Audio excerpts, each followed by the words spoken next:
શિયાળાની સિઝનમાં ખુલ્લેઆમ વેચાતા બરફને લઈને અમદાવાદ મહાનગરપાલિકાનું સરપ્રાઇઝ ચેકિંગ. અલગ અલગ વિસ્તારમાં મહાનગરપાલિકાની ટીમે 4 જેટલી બરફની ફેક્ટરીઝમાં સરપ્રાઇઝ ચેકિંગ હાથ ધર્યું. બરફની ફેક્ટરીમાં ક્લોરીન લેવલ અને સાફ સફાઈની તપાસ કરવામાં આવી. બરફ ફેક્ટરીના માલિક રોજ ક્લોરીન ટેસ્ટ કરે છે કે કેમ તેની પણ તપાસ કરવામાં આવી. લોકોના આરોગ્યને ધ્યાનમાં રાખી મહાનગરપાલિકાની ટીમે પાણીના નમૂનાને પણ લેબોરેટરીમાં પરીક્ષણ માટે મોકલ્યા છે.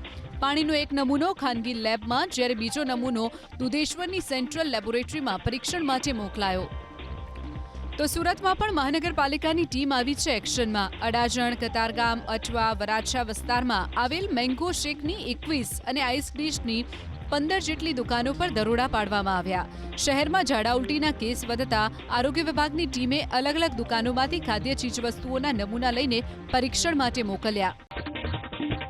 રાજ્યમાં આરોગ્ય સંબંધિત ગેરરીતિ અટકાવવા આરોગ્ય મંત્રી આકરા પાણીએ નાગરિકોના સ્વાસ્થ્ય અને આરોગ્ય સાથે ચેડા કરનાર સામે કડક કાર્યવાહી કરવાની પ્રફુલ્લ પાનસેરિયાએ આપી ચેતવણી. આરોગ્ય મંત્રી પ્રફુલ્લ પાનસેરિયાનું સ્પષ્ટ કહેવું છે કે જ્યાં પણ આરોગ્ય બાબતે ગેરરીતિ પકડાશે તો જિલ્લા આરોગ્ય અધિકારી સામે કાર્યવાહી થશે.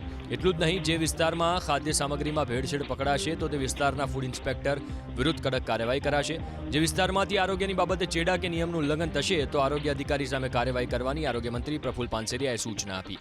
જ્યાં જ્યાં ગુજરાતમાં ભેળસેળ વગેરે આવી માહિતી અમને પ્રાપ્ત થશે અને જો એ વિસ્તારનો ડૉક્ટર કે અમારા અધિકારી જો એમાં બેદરકારી દાખવશે તો એમના ઉપર કડકમાં કડક કાર્યવાહી થશે. જે તે વિસ્તારના અધિકારીની જવાબદારી બને છે.